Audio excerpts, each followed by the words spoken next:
MAGA comes to talk. We're going to start live in just a couple of minutes. And there's a lot happening that we're going to cover on the show today, including this big statement from Dan Bongino. But there's a lot of other things we're going to cover too, because a lot of news has happened. Trump's out of the country. So a lot of since Trump's not in the country, a lot of these people feel very emboldened, I guess. But there's a lot of news happening here with Trump in Scotland. And we'll also take your calls. I'll pin the number in the chat. Now, if you're watching with the green screen behind you, you'll be able to hear me and the callers, but to see the articles, photos, videos, and hear the audio sound bites I share, you'll have to go to my other stream, which I'll be starting in just a little over a minute.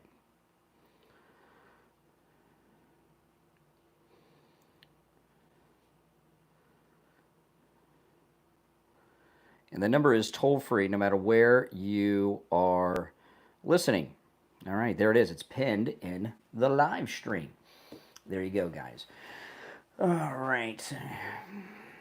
Welcome, everyone.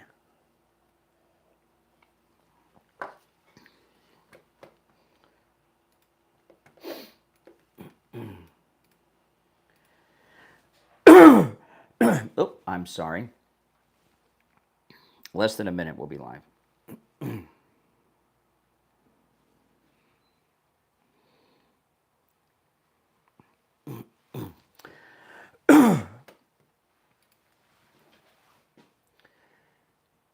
Welcome to the program, everyone. My name is Brian Craig, and you are listening to the Brian Craig Show podcast. And this, of course, is where MAGA comes to talk. We got a lot to cover. We're going to jump right into it. Dan Bongino put out what they're calling on Fox a cryptic tweet. I'm going to break that down in just a bit. But first, just to put things in perspective, the mainstream media, the Democrats, the Never Trumpers, the Bush Republicans, the Rhinos, Republicans in name only, the Rats, Republicans against Trump, all these people have been saying for years, they even still say it today, even though President Trump just won the national election a few months ago, including all the battleground toss-up states, that we are in a cult. A cult is a small group of people, a small group of people. Look at this, Wall Street Journal poll. 63% of voters hold a negative view of the Democrat Party. That's the Wall Street Journal. And they hate Trump, right? Trump's suing them. 63% of voters hold a negative view of the Democrats. So who's in the cult? It's them. If you are MAGA, if you're supporting Trump, you're not in the cult. Those opposed to Trump, the Never Trumpers, they are the cult. Look at this. This is the cover of the New York Post. No wonder he was canned. The Left Show with Stephen Colbert. That is the front page of the New York Post. He's hosted one. This is the front page of the New York Post. No wonder he was canned. The Left Show with Stephen Colbert hosted 176 lefties, one GOPer, one Republican, one GOPer. Dem approval at 35-year low. So who's in the cult? They are. And don't let them tell you anything that's different. All right, my name is Brian Craig. This is the Brian Craig Show podcast. Welcome to the program. If you're watching live on YouTube, you can call me live on the air about anything I bring up. The toll-free number is pinned in the live chat. So let's get into Dan Bongino. Dan Bongino posted this tweet yesterday, and it instantly went viral. Everyone on Saturday was just going nuts about this. It's been going viral throughout the entire weekend, and I'm going to read through it, and then we'll talk a little bit about it. From this point forward, unless I stop and comment on it as I'm reading it, I'm going to read. This is a quote, okay? The quote of the Bongino tweet. I'm going to read through the entire tweet. Dan Bongino, the deputy director of the FBI, Dan Bongino writes this. And if you're on hold, stand by. We will get to the calls in just a bit. Dan Bongino writes on X, during my tenure here as the Deputy Director of the FBI, I have repeatedly relayed to you that things are happening that might not be immediately visible, but they are happening. The director and I are committed to stamping out public corruption and the political weaponization of both law enforcement and intelligence operations. It is a priority for us. But what I have learned in the course of our properly predicted and necessary investigations into these aforementioned matters has shocked me down to the core. It takes a lot, Dan Bongino's in the know, so what does it take to shock Dan Bongino? I'd like to know, right? That's the cryptic part, I guess, that they're talking about on Fox. Back to Bongino. We cannot run a republic like this. I'll never be the same after learning what I've learned. Oh my goodness. What could that be? We are going to conduct these righteous and proper investigations by the book and in accordance with the law. We are going to get answers we all deserve. As with any investigation, I cannot predict where it will land, but I can promise you an honest and dignified effort at truth. Not my truth or your truth, but the truth. God bless America and all those who defend her. Respectfully, Dan. That's Dan Bongino. Now, this last part at the end, let me go back to this. I cannot predict where it will land, but I can promise you an honest and dignified effort at truth. Not my truth or your truth, but the truth. I don't know. That doesn't sound, I don't like that last part. Do you? What does that mean? You know what it sounds to me like Bongino is preparing us for a letdown, is what it kind of seems like to me. What do you guys think? Yeah, it doesn't sound too good. Fox News, they have this story, headline, FBI Deputy Director Bongino vows to reveal truth in cryptic social post. FBI, this is Fox News' story on the tweet I just read. FBI Director Dan Bongino posted a lengthy message on his official X account in which he vowed to bring the American people the truth after saying that he had learned things that shocked him. During my tenure here as Deputy Director of the FBI, I have repeatedly relayed to you that things are happening that might not be immediately visible, but they are happening, Bongino wrote. Okay. What I have learned in the course of our properly predicted and necessary investigations into these aforementioned matters has shocked me down to the core. We cannot run a republic like this. I'll never be the same after learning what I've learned. It is unclear what exactly Bongino was referring to in his post, Fox News writes. Bongino was far from this is the Fox News story. Bongino was far from the first official to drop a cryptic message ahead of big moves. In 2021 and 22, then Attorney General Merrick Garland, creep, stressed the importance of DOJ independence before an extremely controversial plea deal with Hunter Biden. The deal was rejected that caused the Biden DOJ to come under scrutiny. Additionally, in July 2016, then FBI Director James Comey announced there would be no charges filed against Hillary Clinton over her use of a personal email server. So I must, again, we don't know because it hasn't come out yet. But I'll take it like this, based on what we're seeing here, is, and let me know if you agree or disagree with this. And if you want to call me about this on either side, I certainly welcome your call. If you're watching live on YouTube, the number is toll-free, no matter where you're watching, 888-465-2631, 888-465-2631. And it sounds to me like a bit of foreshadowing by Dan Bongino to prepare us for the truth, and it's not the truth that we want to see, that we want to hear. We're going to get the real truth, not our truth, which implies that our truth is not true. I've talked about this with Bongino for months, because after that Bartiromo interview, okay? See, there's every agency under President Trump has done the exact job that we elected him to get them to do, except the Justice Department, right? Everybody else has been doing everything and more, except the Justice Department.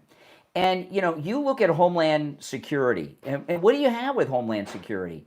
You got Kristi Noem and Tom Homan making huge moves.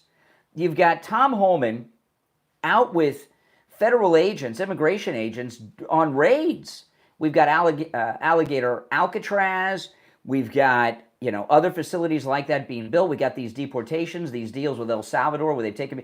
They've been doing not only big moves, Homeland Security, on shutting down the border, deportate, all this stuff. They're big, but also incredibly controversial moves, a lot of arrests. Crime is down everywhere. Traffic is clear during rush hour on LA freeways during the week, according to people that live out there posting on social media. And, and other departments are doing things that are amazing too. Look at Pete Hegseth renamed all those military bases back to the original names, and he found a very clever way to do it.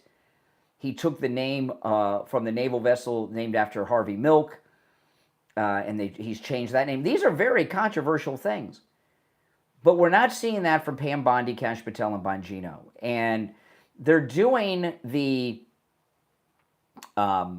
regular arrest of regular criminals like we would expect to see.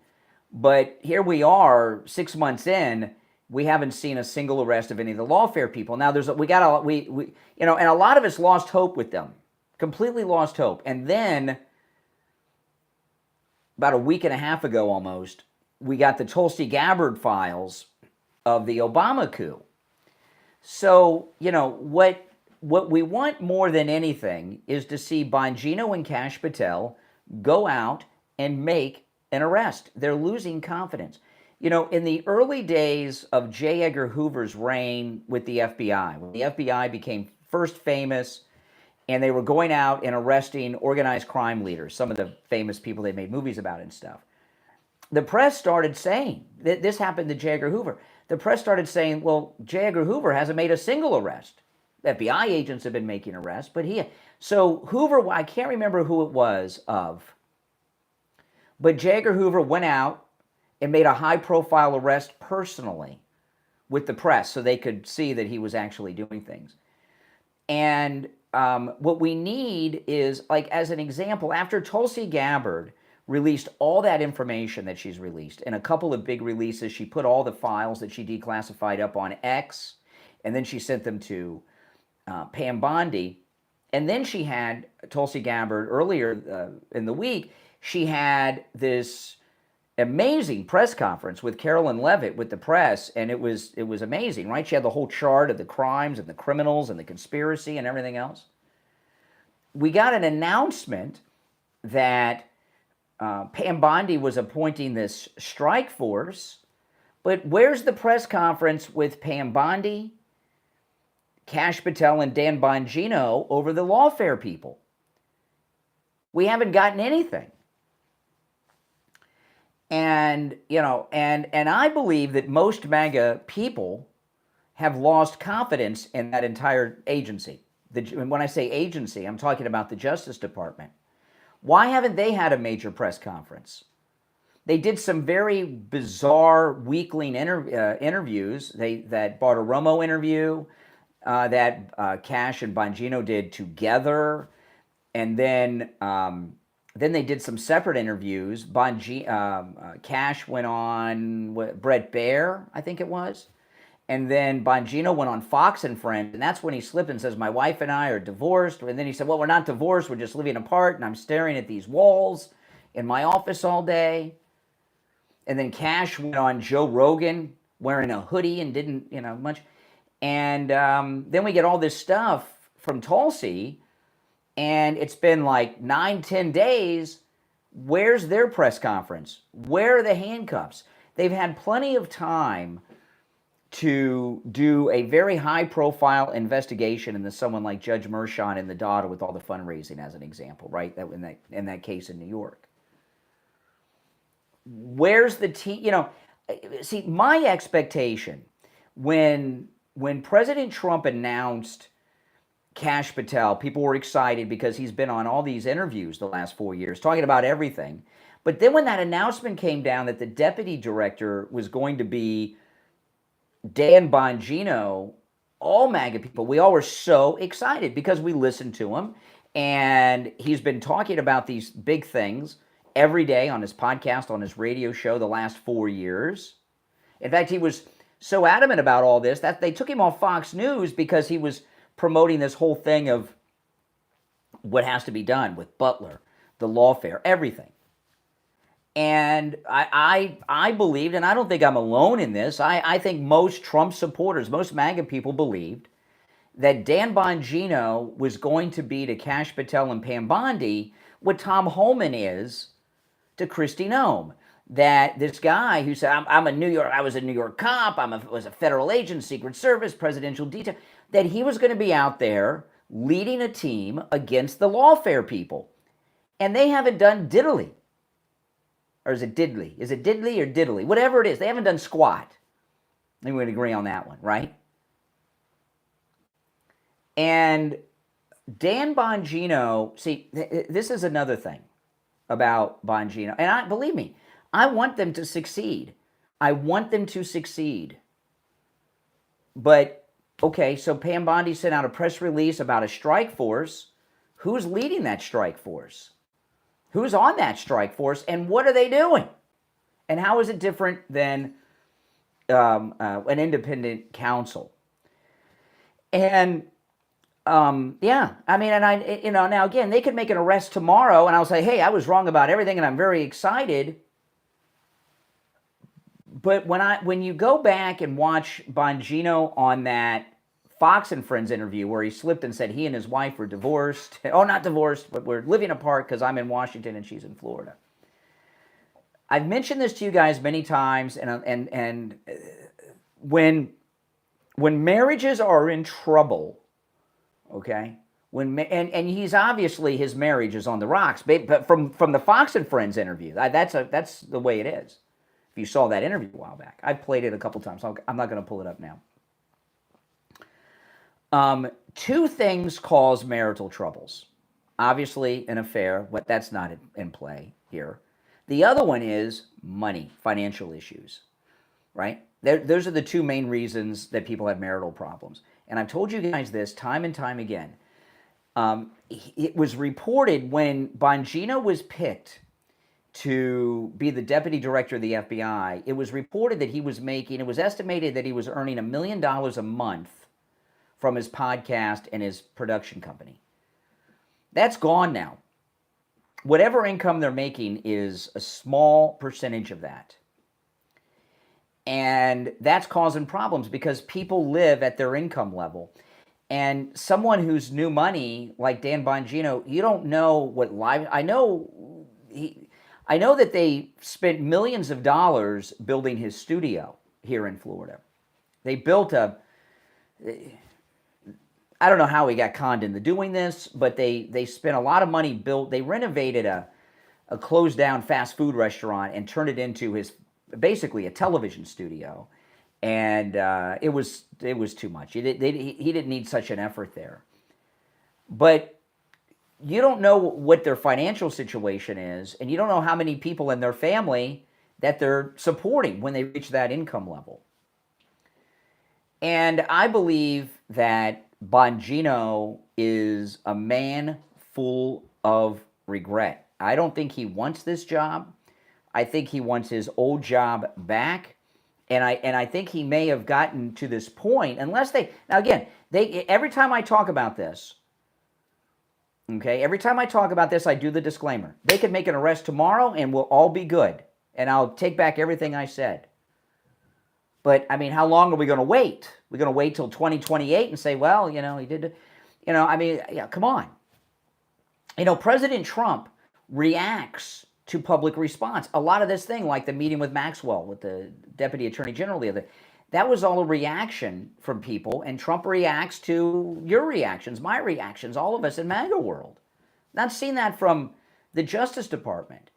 And I think that Bongino, not only does he regret taking this job, I think it's had a major financial impact on his family, his marriage, and you can see it. He doesn't look well when you see him on TV. Plus, he may be terrified by these things he's cryptically talking about in his post on X, and he really is if he doesn't take some action, if Dan Bongino and Kash Patel don't make some arrest, how is he going to be able to return to his program like he was before? Because he was talking about, everything the FBI should do, could do, have the ability to do, just like Kash were, and we've seen nothing. How can he return to that? If they don't make some high-profile arrest, which I believe they should have done already, don't you? We'll see. We'll see what happens. Maybe they'll go and put the cuffs on Brennan or Comey or Clapper or Loretta Lynch. We'll see. But we've been waiting to see for months, 6 months. It pains me to be critical of them. I haven't brought it up in a while, but he put this post out. If they don't make high-profile arrest and he were to go back to his podcast, would you trust him? Would he be able to take calls on the air? No, I mean, he would have been better off turning the job down than taking it, but he took it. And the holdup on this, that's what we don't know. Are they really working on a big case? And like with this stuff that Tulsi released the other day, and do some big arrest? Is that really going to happen? I wanted to. You wanted to. I want to be wrong about this in so many ways. You guys have no idea. I look forward to coming on the air and saying, wow, they did that, Pam Bondi, Kash Patel, Dan Bongino, they did it. Boy, I wish I should have been more patient. I want to come to you and tell you that. So what's holding them up? Are they terrified? I don't know. Tulsi didn't look terrified. She released some pretty heavy-duty stuff last week. Are they terrified? Another theory is Pam Bondi a Bush Republican? She came up through Jeb in Florida, and is she holding things up? Another possibility is that Dan Bongino and Kash Patel don't know what they're doing. There's a very strong possibility that Dan Bongino has, overdone his resume on the air over the years. And he's not the tough beat cop federal agent that we've thought he was, and he doesn't know what to do. I don't know. What I know is this. Tulsi Gabbard released amazing things.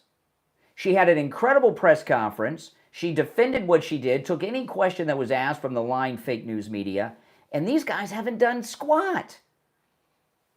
So what are we supposed to think? What are we supposed to do? Where are we supposed to go? Now, if you're on hold, hang in there, but I do want to hear your thoughts on all of this. I want to be wrong. I want to hear your thoughts. How do you feel about this? I got a lot of other things I'm going to cover. If you're watching live on YouTube, the number is pinned in the live chat. The toll-free number to call in is 888-465-2631. 888-465-2631. We'll take a quick break and be back with your calls and more right after this.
Okay, we are back. I'm Brian.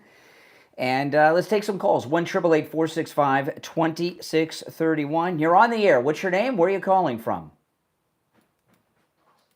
You're on the air? Once. Twice. All right, you missed your chance. You're on the air. What's your name? Where are you calling from? Hey, good morning. It's Conservative Doug. Oh, hey, Doug. What's up?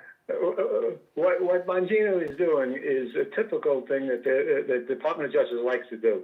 They like to say, well, it's taking us some time, but we're closing in. And this way, they get the informants to come out and start getting more information. Yeah, but how much longer are we going to be holding on here? I mean, Tulsi Gabbard had a what we need is a press conference. Yeah, but they don't like to reveal their hand. They make sure they want to get as much information as possible this way, because they know the defense attorneys are smart, slippery guys that can come out with something. So they want everything possible, and it takes too much time. I think I agree, because I know cases that went on for 2-3 years before they made an arrest. Yeah, and the other thing is this. Okay, I call it low-hanging fruit. There's a lot. I'd like to at least see a raid on someone's office or something led by Bongino. I think that's in the works. I don't think Bongino would say what he just said and not have something planned. There's something going on, and now. No. He said at the end. He said as with any investigation. This is the end of the post, right? With any investigation, I cannot predict where it will land, but I can promise you an honest and dignified effort at truth. Not my truth or your truth, but the truth. So that sounds like he's getting us ready for something we don't want to hear. Well, I'm hoping you're wrong on that one, Bert, because I'm hoping that he's saying that just to give him a little more time. For some reason, like I said, the government takes their sweet time all the time, and they want to try to do everything possible before they make a case, because they know it's easy to get over on these cases, because the judges are liberal and they don't care, and they give you the benefit of the doubt to the criminal. Yeah. And so we'll soon see. But I think that I also would like to see arrest yesterday, but this is what we got. Okay. All right, Doug. I hope you're right. All right. Appreciate the call. You're on the air. What's your name? Where are you calling from? All right. Once, twice. All right. You missed your chance too. All right. If you're on hold, hang in there. Now, this was an interesting thing. Do you see this thing with Chris Matthews? Oh, this was beautiful. Chris Matthews, it's hard to believe this guy used to be a big deal. Yeah, he did. I don't know what happened to him. They ran him off of MSNBC, but there was a time. He's always been a liberal. He was a speechwriter for President Carter, and I think he worked for Mario Cuomo when he was governor too. I could be wrong about that, but I think he work. He definitely worked for Tip O'Neill though. And Jimmy Carter. I'm not sure about Mario Cuomo, but he did work for Tip O'Neill, who was the Democrat Speaker of the House when Reagan was president, and President Jimmy Carter. And when he used to have his show on MSNBC, he was so popular, he did 2 shows a day. It was like 5 to 6, then he took an hour off and came back and did another hour. And in the final year or so of Clinton's second term, his show was the political show of record, which is kind of a crazy thing. They ran him off MSNBC. I don't know why, you don't hear from him too much. But he gave some analysis on Trump. Listen to this.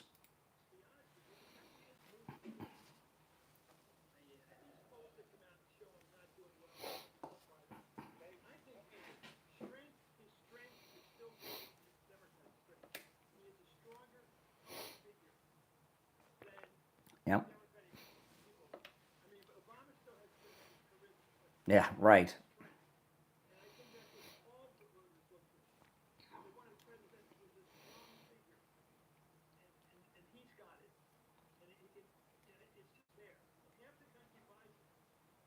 Yeah, that's right. More, I would say more than half the country. And then here's a second clip.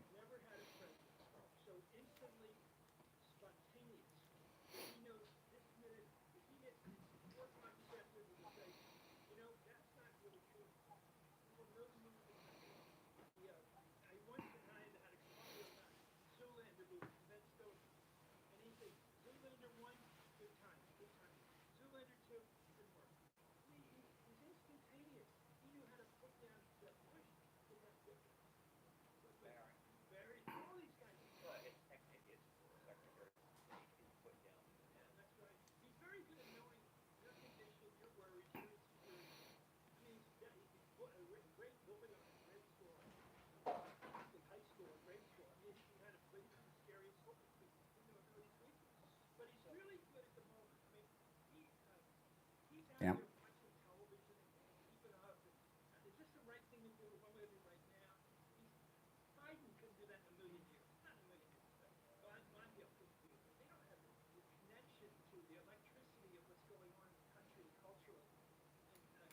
And he does, and for Chris Matthews to say this, because a lot of people don't remember Chris Matthews. They don't. He's the guy, when Obama gave his first State of the Union address as president, he was part of the team. He led the team doing the commentary. He had kind of like what Rachel Maddow does today. If there was a political panel during breaking news, Chris Matthews would be the center of attention, the oracle of all knowledge, and now they got Rachel Maddow. And after Obama's first State of the Union, he's the one who said, I got a thrill down my leg listening to him speak. So this guy is as blue of a progressive liberal lunatic as you can get. He bought a house down the street from the Kennedys' compound because he's such a Kennedy lover. He wanted to be that close to the Kennedys. I mean, this guy. So for him to make these comments about President Trump is astounding. But that's why it's important to talk about this thing with Bongino, because Trump does react to us. And he could put pressure on them if we're talking about it. All right, back to the phones we shall go. You're on the air. What's your name? Where are you calling from? Hey, Brian. Yes. Hello, Brian. Yes, speak up. Hey. Okay. Sorry. I just want to ask you. Want to tell you something. My name's Glenn. I'm in Mississippi. We've talked. But the Dan Bongino thing, you got to realize, I'm 28 years retired police, and Bongino, I just looked up something, just out of curiosity. How long did it take the FBI to make a arrest on Al Capone? It says it took 2 years for them to make an arrest on Al Capone in 1931. Yeah. It took the U.S. It took the U.S. Treasury to look over millions of documents before they made the arrest and interviewing all his associates. So it's not like they can come in. This has been 6 months, and you're expecting an arrest. It took 2 years for the FBI to arrest Al Capone. Well, I understand that. However, I would imagine during that time, a lot of Capone's lieutenants were getting picked up along the way before they got to the big kahuna. Well, in this it says the interviews. Now, they're going to have to bring the interviews and then show their association with Capone. But, one difference between now and then, when was that? 1931, right? 1931. In 1931, they were still dealing with electrification in the United States. Many people did not have electricity in their home. A big chunk of people didn't have electricity in their home in 1931 still. In this modern age, so information wasn't as readily available as it is today. As an example, Judge Mershon in New York's daughter raised $100 million on the promise of putting Trump in prison, and her dad was overseeing the case. He had a seat open in there so she could bring in clients to sit down and watch Trump on trial. So he was selling seats in his court. There's certain cases, there's a lot of detail where they could do a high-profile raid, they could do an arrest, They could do something, bring somebody in for questioning to let us know that they're doing something. In 1931, they didn't have information like they have now. Now that all this information is out there and readily available. So, and plus, you know, you're talking about, was he arrested by the Treasury Department or by the FBI? Who arrested Capone? It doesn't. Well, they got him on, if you remember, they got him on income tax evasion. So that was the Treasury Department, a whole different agency, a whole nother thing, you know, and he would kill people that talked against him. You know, with these people, these are kind of like white collar criminals. You don't have to, it's not the same thing. You can't compare not arresting Mershon or raiding the daughter's fundraising company to the treasure to Elliot Ness in the 30s. It's just not an equivalent. No, I mean, you're definitely right, but it still goes that you still have to do the investigation to get all your ducks in a row to make the arrest stick. Yeah. Other than that, it's all just allegations and who said this, I hear you. who did that. I hear you. We don't know for a fact. It's just all allegations. But you're telling me that I should be more patient, that I'm being unfair to Bongino, or what? What are you saying? Well, unfair, yeah, because I've been in this position. People want an arrest, and it just doesn't happen as quick as you want it to happen. Okay. Because an investigation, you don't want to. Dan Bongino is methodical. You've got to have all your ducks in a row before you make the arrest. Or bring them in and sit there, and then all of a sudden, like today, you said it yourself, they have all this stuff they can look up. Look how many times. Well, but hold on a second here, though. But see, this is the thing, and this is different. This is something that's different than Capone. For the last 4 years, Dan Bongino and Kash Patel daily have been detailing the crimes, and so they went in knowing everything already. So they know who they got to interview, what evidence they need. They know who the bad guys are. It's a totally different thing. I get it. I don't want to be dissing these guys, but I mean, come on. Hey, I appreciate the call, though. You make some good points. I'm letting you go just because the phone connection's not that good, but you brought up some good points. Thanks for the call. You're on the air. What's your name? Where are you calling from? This is Mike from Louisiana. Hey, Mike. You know, with Dan Bongino, you got to understand that. Remember, what was it? A couple weeks ago, he was threatening to quit, and we know how President Trump hates quitters, right? Yeah. You know. So President Trump obviously got to him, or he figured out that Trump, if he quit, that Trump would distance himself from him in a big way, even though Bongino would support him. So he has to come out, and financial pressures aside, you know, which is probably a big deal in this thing, you know, he has to find a way to not have Trump distance himself from him. Well, listen, when you see Tom Holman, no matter where he is, he's a cop, he's busting people. Yeah, no worries. You don't get that sense that from Kash or Bongino that they know what they're doing. I'm sorry. Right, and that's the thing. Look, you said it a few weeks back about, you know, Bongino claiming he was this tough cop, and plus, you know, about him possibly being a paper pusher when he was a cop, you know? Yeah. Yeah. Well, I did look him up. There was one case that he did lead.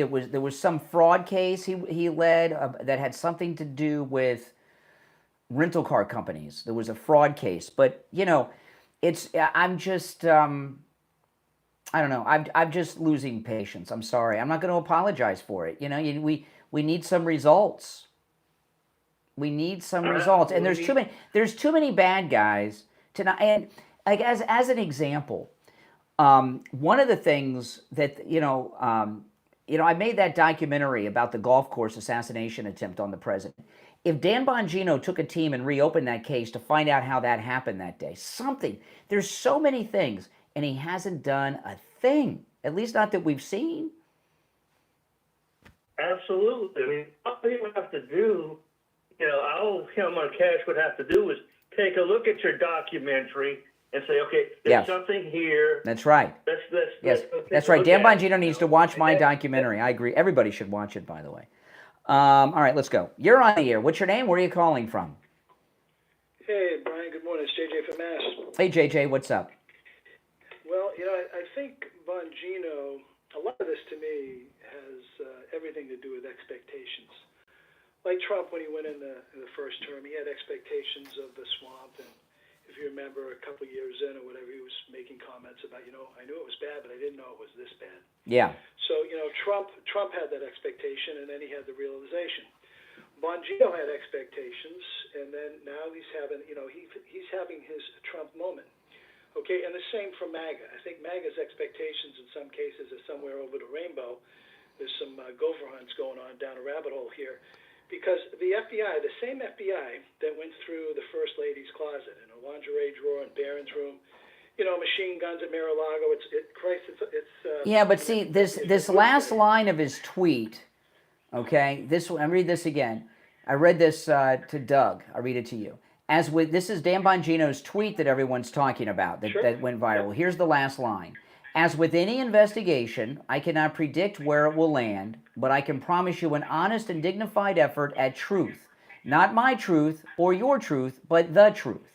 That's preparing us to be disappointed in whatever he does and comes out with. I don't interpret it that. Really? I don't interpret it that way. Okay. No, I don't interpret it that way. I see that differently. But okay. The whole thing about the FBI and the comparison, like the Holman, every case. I mean, the FBI handles all crimes. Holman. Listen, I'm not talking down Holman. He's doing a great job. Yeah. He's got the help of the FBI. He's got the help of the marshals. He's got the help of the local police, and the FBI does too in other cases. But the FBI, the sole focus of the entire federal government, is on the illegals because there's 20 million of them, and there's some really bad ones, and that's the focus. As far as like the old cases though, every case that touched politics with the FBI or people involved in politics, especially Democrats or deep state players or NGOs, on their behalf, it is most likely flawed and purposefully so. Smoke and mirror, Yeah, but here's the thing. Here's the thing. Okay, when Tulsi released those documents, she did 2 big document dumps, and then she had that press conference at the White House. Where she should have been there instead of Caroline Levitt. Pam Bondi should have been with Tulsi instead of Caroline Levitt, talking about what she's doing in the strike force. I don't know where she's at. I mean, why can't she do? She can do a press conference and talk. You're an optics guy, and I get that. You understand it. So do I. I mean, I was going to try to make an analogy or a comparison for you that maybe some of the other people can understand too. I mean, and then get back to what I was going to say. But you do show prep every day for your show, and obviously everybody who watches the show appreciates that.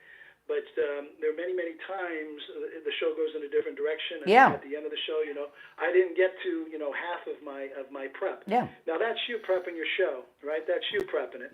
Now imagine you have all the board ops of your past who don't like you and want the show to be destroyed. Yeah, the saboteurs. Imagine they're the ones doing the prep work. A better one would be, if Renee from Harlem and Jay from Jersey were my staff. Yes, they would be sabotaging me all day. Yes. Exactly. So this is the thing that those guys. I mean, they walk down the hall. They got to constantly look behind the back, make sure nobody's coming out of the office to give them one in the back. But basically, all those cases, and we know this to be a fact because of what has come out about the Epstein files. We know that they've sabotaged stuff. I mean, Brian, would you agree that standard operating procedure in a lot of cases for the FBI, especially when it comes to politics, is basically see no evil, hear no evil? The standard operating procedure is to hide the evidence. Now imagine you got these guys that hate Trump. They've been trained to hate Trump. They've been trained to do this. And they had from November to January but here, let me just to finish up here, and let me tell you guys, I'm a huge fan of Dan Bongino and Kash Patel. Okay, so don't misunderstand. But just because you're a fan of someone doesn't mean they can't disappoint you. Okay, I got you. This whole Epstein thing that blew up a couple weeks ago, that's ongoing and will be endless, is because of of Dan's stupid comment. That I watched the video. He took his own line. That started all this. And was that a stupid comment, or was that a guys, help me out here, because he even says during these things, I need. That was during the Bartiromo interview. But when he dropped he dropped that Bartiromo interview, when he dropped that, started this whole domino effect with that. Listen, I got to run for the break, but I do appreciate the call. He did it on purpose, Brian. Why? Did that on purpose. Oh, okay, hold on. Tell me why. Why did he do that on purpose? No, he did that on purpose to get the ball rolling. He needed new evidence. He needed things to take place. He needed the dynamic of the people to change, for people to get on, for everybody to yell and scream.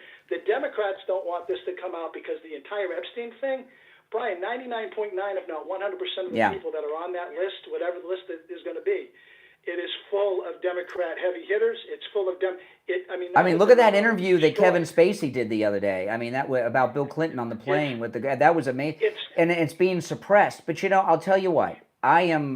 You've brought up a lot of things for me to consider. I'm telling you, I'm not this kind of guy that I have a position and no matter what I'm sticking to that position. What I'm doing is I'm processing this with you guys. Is what I'm doing. You're making good points too, Brian. On the side of you're making good points. And sometimes we get in these boxes where all we want to see is the evidence that helps us in our own little box. Yeah. And I'm in the other box, and I'm just trying to bridge the gap between the two boxes here, because they have done some things, that I think could have been handled better. But no doubt. We're all human. We all make mistakes, and I just think.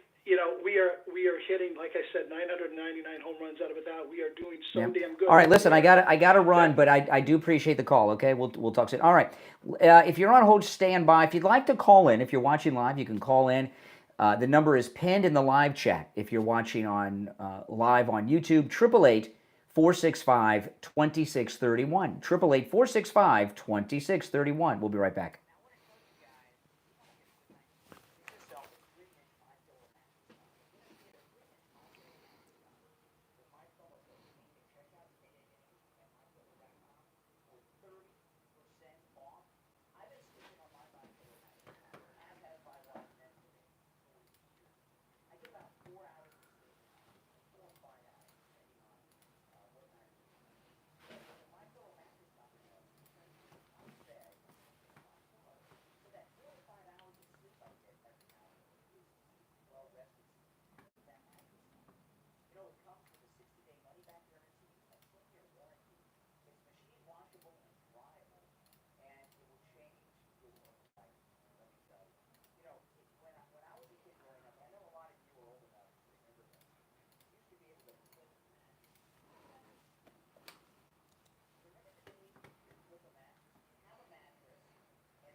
treatment Thursday, second treatment on Saturday,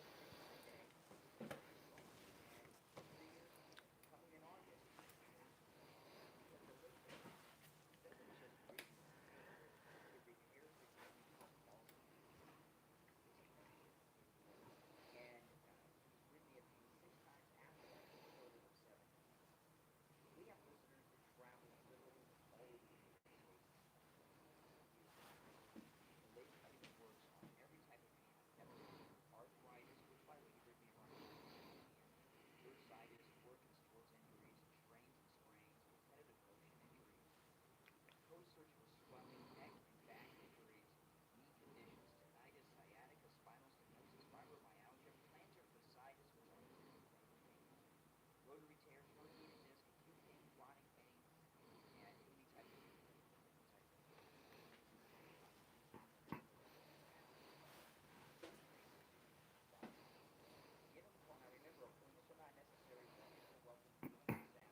All right, we're back. During the break, I switched hats. I was wearing my Trump 2028 hat, and my wife got me this super cool alligator Alcatraz hat that I switched to during the break. I like this. This is very nice. It's that kind that's kind of got the webbing in the back, so it's cooler during the hot summer months. Alligator Alcatraz. Oh, man. I was wearing one of my alligator Alcatraz T-shirts to the grocery store the other day, and there was a guy, he was stocking for, I can't remember if it was Coke or Pepsi, but he was stocking a display with soda. He's like, I love that shirt. And you know what? I'll tell you what was interesting about that is he was not, the stereotypical MAGA guy. He wasn't white, and he liked the shirt because he understands that the job markets are opening up. All right, let's take another call or two, then I got a lot of other things to bring up. You're on the air. What's your name? Where are you calling from? My name is Frank. I'm from Jacksonville, Florida. I'm a huge fan. I think you're doing great work. Thank you. I just want to, I've been seeing a lot of the Trump hats and the Trump shirts and stuff around my city, and I think it's great because we can see who the fucking morons are and point them out and know who to avoid, you pecker-sucking piece of shit. What is it with the language? I mean, why do you have to use such terrible language? I mean, you can disagree, but why do you have to use all these just terrible words? I mean, I just don't really quite understand that, but hey, to each his own. I'll tell you though, with President Trump, one of the things that is just fantastical about President Trump is these new demographics of people that he's making popular. Look at this. This is in Trending Politics, this article. Trump's approval rating surges to astonishing high among key demographic. New poll finds. Let's go through this a little bit. A new poll from Qantas Institute found President Donald Trump's approval rating hovering around an even distribution between approval and disapproval. And I keep in mind, that includes everybody. A trend that is held since April, when the president's overall job approval appears to be holding firm. The latest survey measured a stunningly high approval rating among black male voters. This is amazing. Just 5 years after 87% of black male voters broke for President Joe Biden, 49% of respondents to the Qantas Insight survey expressed a positive opinion of the president's job performance. Among black voters overall, 39% of respondents expressed a positive view, continuing with the trend that was observed throughout the 2024 campaign. The real headline, though, is black voters. Trump post, let me make sure I get that right. Yep, 39% approval overall, with 49% of black men backing him. This is crazy amazing. 49% of black men are MAGA. 49% of black men are supporting Trump. And they go on here in the article, a historic high for a Republican. It's not a realignment yet, but it's no longer an outlier. The one solid block for the Democrats. The one solid block is showing its first visible fractures. Qantas Insight's lead pollster Jason Corley wrote in his analysis of the poll, in terms of area type, 50% of urban voters expressed a positive opinion of President Trump, leaving him 2 points in the green among the demographic. Trump remained underwater in the suburbs, but only slightly, with 45% of suburban respondents expressing approval compared with 52% who said the opposite. So anyway, back to this, these numbers. You get too much in the numbers, but basically, we got about half of black men are behind President Trump. It used to be an 80-20 when it came to the black vote, 80 Democrat, 20 Republican. And it was so rare, and it's so interesting to see how things change over the years. It was so rare in the past. Like, you hear me get calls all the time on the program from black callers who are Trump supporters, right, that are MAGA. That used to be rare. In fact, I remember years ago, sometimes the late, great Rush Limbaugh or even Hannity, they would get a black Republican on the line, and they would be on the line for 30 minutes on Rush Limbaugh's show. And Rush would become like an anthropologist. Like, we found this lost group living somewhere in America, we don't know quite who, of black Republicans, you know. And I can remember in the 90s and even in the early 2000s that if you went to a Republican club meeting, the only black person that was there would be the guest speaker. And it was so bizarre. They would be it'd be a black person, usually a man, but it would sometimes a woman. It would be a black speaker at the Republican group, and they would talk about how they woke up and escaped the Democrat Party plantation, and now they're a Republican. It was so rare black Republicans would go to Republican clubs and speak about it. Now it's commonplace. And this all has happened in the last 10 years since President Trump came down the escalator.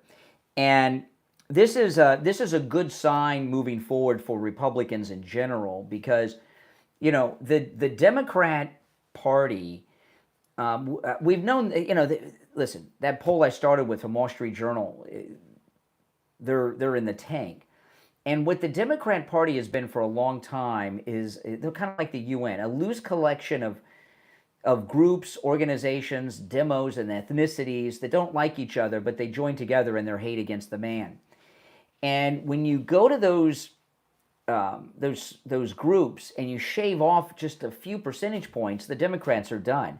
Well, we've done more than shave off just a few points from the black male vote going Republican now. We've taken a huge chunk of it where it's really a 50-50 split now. In fact, with the margin of error, the majority of black men may be behind Trump. That is so historic. Now, these kind of things the media don't like to cover because it doesn't fit, you know, their slant.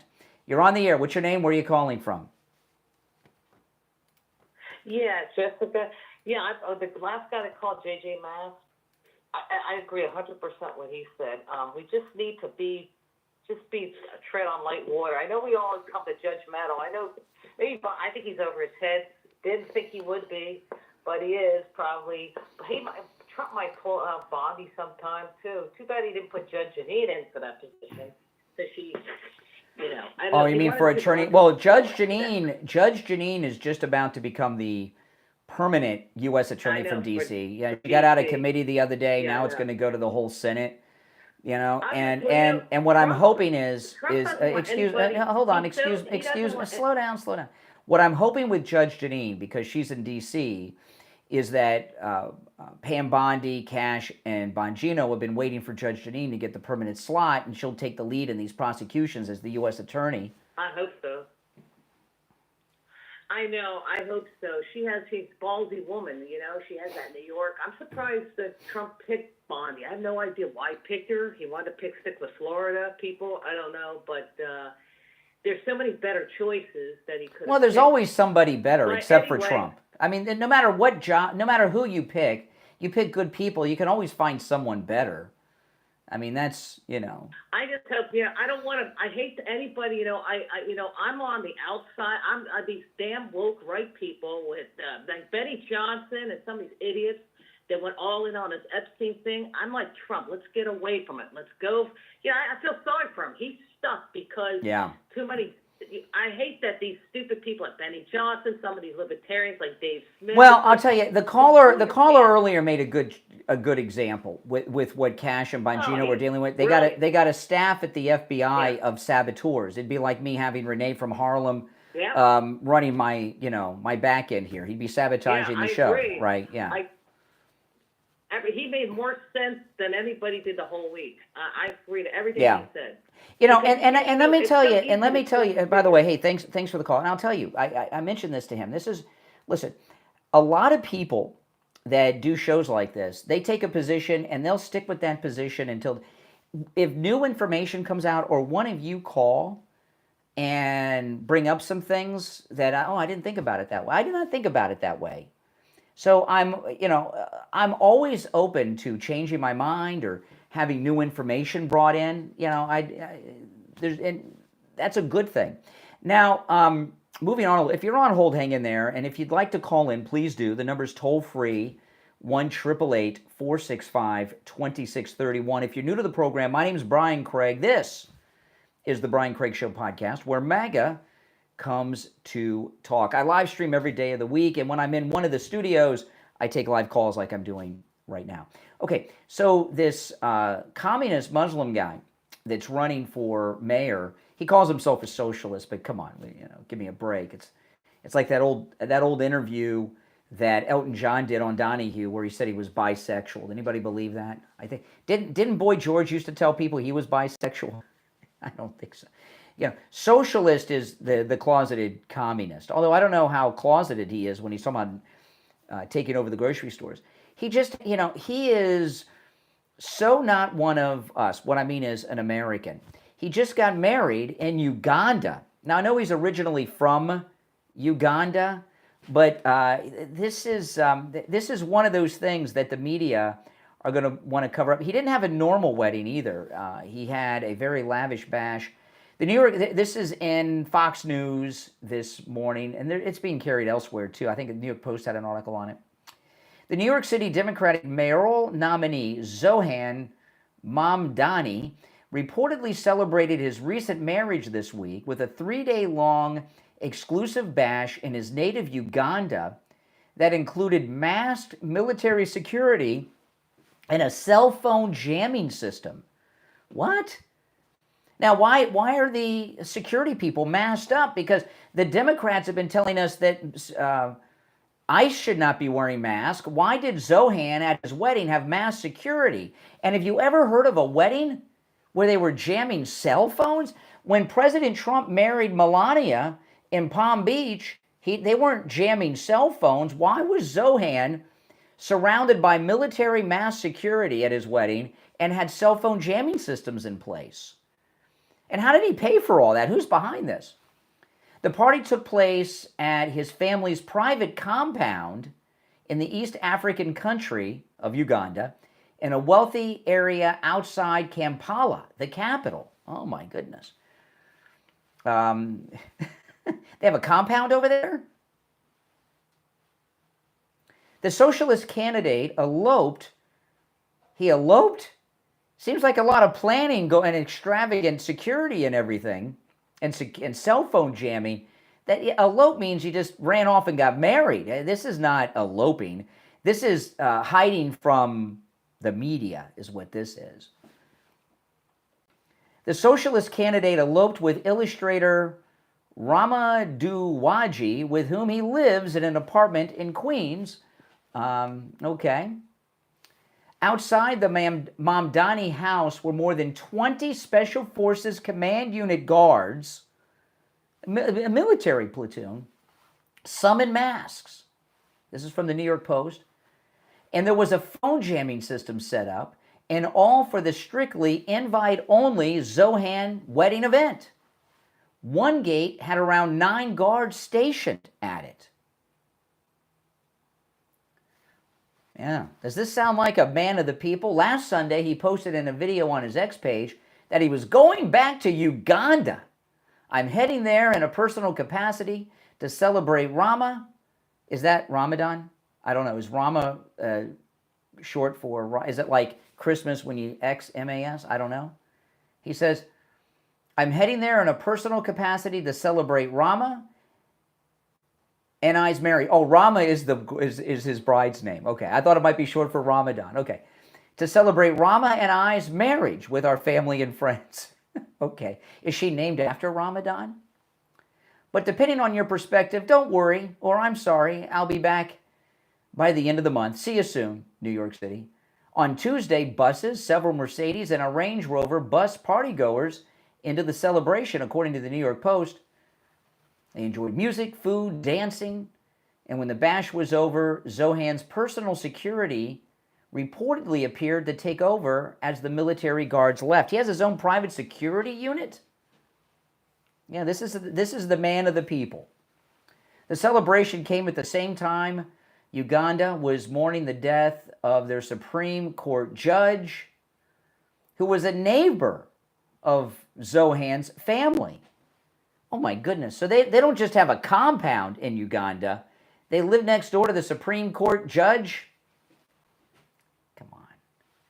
People are still in mourning, one person told the New York Post, calling the wedding celebration insensitive. At one point, the street was blocked off by the president of Uganda's caravan. Zohran's family's home sits on 2 acres of land with views of Lake Victoria and a wealthy area known as the Buzaga Hill neighborhood. I'm sure I mispronounced that. Zohran's father is a Columbia University professor, his mother a movie director, who's been nominated for an Oscar. Masked security guards, which Democrats are against masked agents, but not in Zohran's case. That's okay for him. And this cell phone jamming thing, why are they doing that? My guess is that, you know what the cell phone jamming is for? So that the people that are there can't take pictures or videos or live streams and post it up on Instagram or something, because they don't want us to see how much of a foreigner Zohran is. Mass security guards policed the entrances of the compound, which reportedly had at least 3 security gates.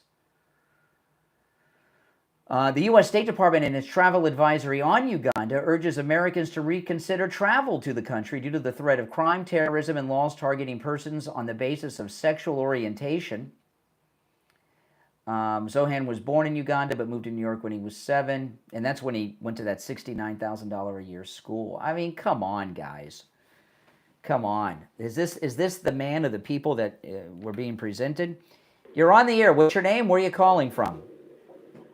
Good morning, Trucker Ricochet, traveling across this great MAG America, Brian. Hey, what's up? I just want to say I see your frustration, and I hope you're wrong too, and I believe you are. You keep saying, how much you love Trump and trust in Trump, and he doesn't seem to be worried. I believe, though, that this is not normal lawfare. This is not anything normal, and we are up against the most deepest, darkest, disgusting, and evil that we have ever been up against. Yes. So I think the less that they say is the best. They don't want to turn their hands. I say just give it some time. I believe in Dan Bongino, and I think he has seen things that even let me tell you why I bring it up, why I bring all this up. Okay. Well, first off, everyone's talking about it because when Dan Bongino dropped this on X yesterday, it went viral within seconds. Okay. But here's the reason I bring it up. Look at the moves Trump made because so many people were talking about Epstein. He changed everything that he was going to do based on that. So if we're talking about this, maybe it'll speed things up along a little bit. Well, I see what you're saying. I don't necessarily believe that he did it based on what we were saying. Yeah. Because Trump is 5 steps or 10 steps ahead of everybody. That may have been the plan all along. Yeah. I mean, he's a brilliant guy. All I'm saying is trust in Trump. You always say you do. I do. And I know you've got faith in them, and I know you've got faith in Dan. I just say we just need to let it play out because things are deeper than evil than what we've ever seen. Oh, yeah. Not a normal thing. So Oh, yeah. And I will say, Tulsi has Clapper and Brennan terrified. I've seen them both on. Clapper's got a lawyer already. And Brennan did not look, he looked really worried on MSNBC the other day. Yeah, no, this is different. And she looks different now. I can't say she looks scared, but she looks like she too has seen evil that she's never seen. They are staring into the abyss of evilness, and it is going to haunt them and change all of them forever. What you're saying, they've seen things they can't unsee. I believe exactly, yeah. So just keep the faith, everybody. Keep it up, America. It's a magalicious day in this country, so God bless everybody. All right. I appreciate the call. All right. You're on the air. What's your name? Where are you calling from? Hi, my name is Bruce. I live in Venice Beach. Okay. I have a scenario for you, sir. What if Epstein files, it was discovered with Dan Bongino's help, obviously, that Donald Trump was, in fact, videotaped. I don't know why we're not talking about that. This is no. See, excuse me. No, we're not. See, I told you guys last Saturday when Tulsi Gabbard dropped all this stuff. I told you guys, and I I made this prediction because I know how these liberals are, that no matter what we bring up, the liberals are going to mention Epstein. No matter what we say, their response is going to be, let's get them talking about Epstein. I'm not going to fall for that. A reference to something isn't a discussion. Let me take a quick break and we'll be right back.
Wow, Frank. Well, thanks so much. Tom Laporta at Laporta Roofing. He covers both the east and west coast of Florida and everywhere in between. He works with every type of structure, residential, commercial, municipal, and he works with every type of roofing material. Also, don't forget, Tom Laporta will never sell you a roof you do not need. If you need just a simple repair, he'll do it. He can also handle the job of any size, whether it's a single-family home or an HOA with over 200 units. Give him a call. This number rings directly to Tom Laporta's cell phone, 954-604-4602. 954-604-4602. And online, LaportaRoofing.com. Frank, thanks a lot. Thank you so much, Brian. Have a wonderful day. All right, we're back. I'm Brian. It's the Brian Craig Show. Thanks. If you're new to the program, this is where MAGA comes to talk. Make sure that you subscribe and like the video, okay? And if you'd like to call in, the number's pinned in the live chat if you're watching live.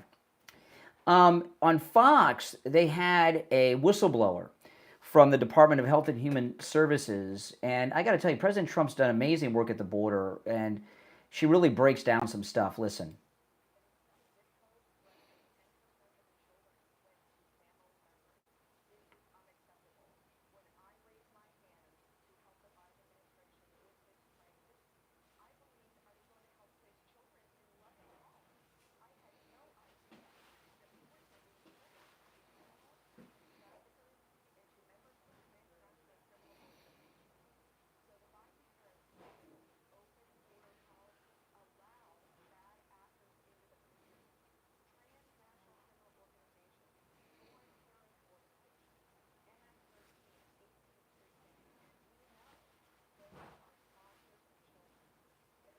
Wow. I mean, that's, what President Trump has done at the southern border, he's not only shut down the largest sex and child trafficking operation in the history of the planet Earth, and he did it really quick.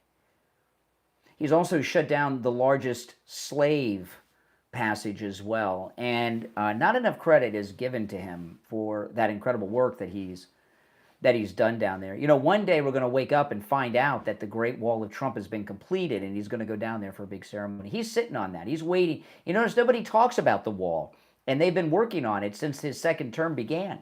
They started on day one, working on the completion of the wall, and Trump's been keeping that kind of on the down low so he can surprise us all with it.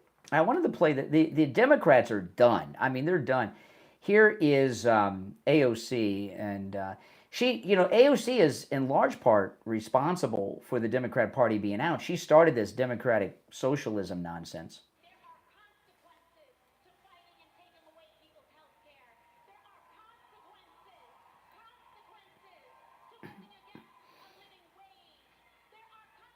Oh, she's starting. I mean, she's getting all riled up by the crowd.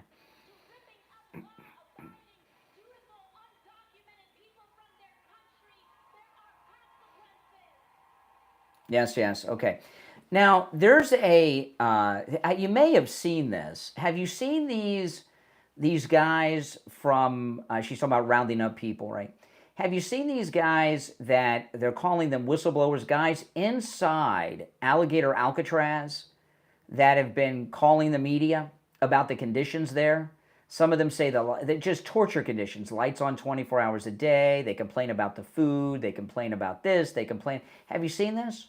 They're being abused. Have you seen these stories? They've been making the circuit all weekend long, and the guys have been calling local news stations and talking to people. Well, my question is, if the conditions are so bad at Alligator Alcatraz, how are these guys having access to cell phones even possible? How are they even getting a cell phone connection? When I went to Alligator Alcatraz, which was a couple days before it opened, remember, have you seen my YouTube video when I went to Alligator Alcatraz?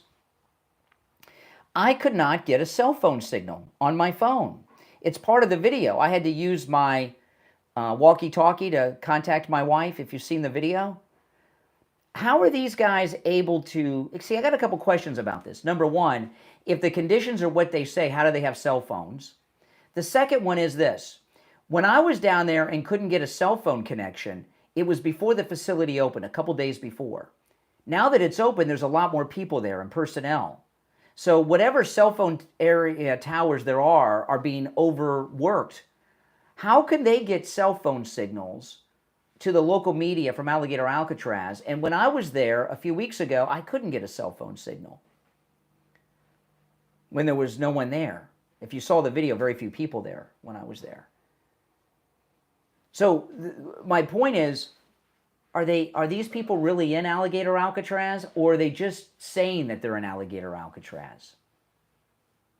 And if you watch my Alligator Alcatraz video, it's very remote, very likely the most remote location in the state of Florida. When I went there, I was surprised how remote it was, and I've lived in Florida almost my entire life.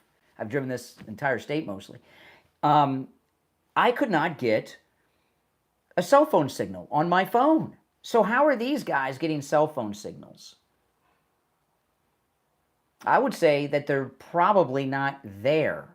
They're saying they're people that are there.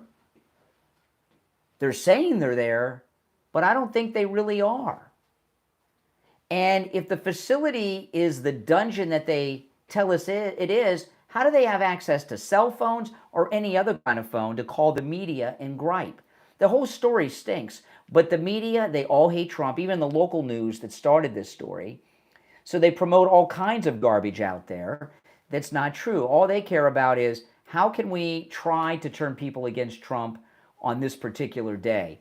Something about that story stinks. I don't buy any of it. And I mean, I couldn't, in fact, when I went to Alligator Alcatraz, I pulled up directions on my iMap, and I also, on my iPhone, I also looked up on Google Maps. And it said on the map, because there's no cell phone signal there, download these directions before you go because you won't be able to access them. It actually, I'd never seen that before on iMaps. I saw it for the first time. But all of a sudden, we've got 3-4 guys that have cell phones calling local media. Something stinks about that story. Now, if you'd like to support my content, which includes everything I do, my YouTube channel, podcast, everything, become a Patreon supporter. There's a link to my Patreon page in the description of this episode and every episode. And if you become a Patreon supporter, You get access to commercial-free editions of all my podcast episodes. You get access to a lot of material and things that I post nowhere else, including videos, vlogs, and other things. My wife and I both post there.